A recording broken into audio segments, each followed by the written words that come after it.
各位你好，我係香港聖公會謝子和主教。喺今年嘅5月17號星期六，你有咩節目啊？5月17號星期六係我哋教區會舉行佈道會，係探討人生嘅意義。而今次嘅主題就係去邊度好呢？今次我哋好開心係請到我哋聖公會嘅西馬榮休主教黃本興大主教係嚟到我哋嘅當中。佢會帶領我哋去思想喺人生嘅裏邊，我哋點樣去做決策。喺我哋人生嘅當中，好多時候我哋會去諗，我應唔應該轉工呢？我應唔應該係開始一個新嘅生活呢？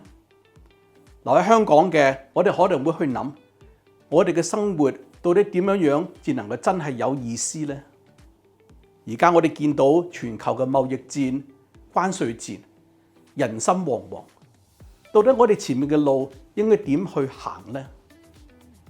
耶穌基督話俾我哋聽，佢嚟係使到人得生命，並且得更豐盛。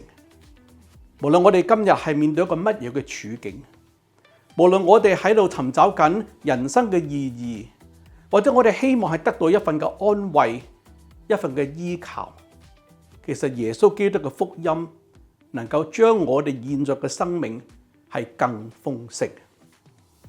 5月17號星期六下晝3點鐘，喺灣仔嘅鄧肇堅中學，我哋有機會一齊去思想呢一個嘅題目。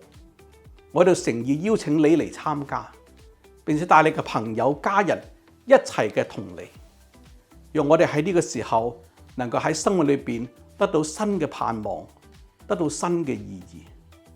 我約咗你㗎喇，到時見。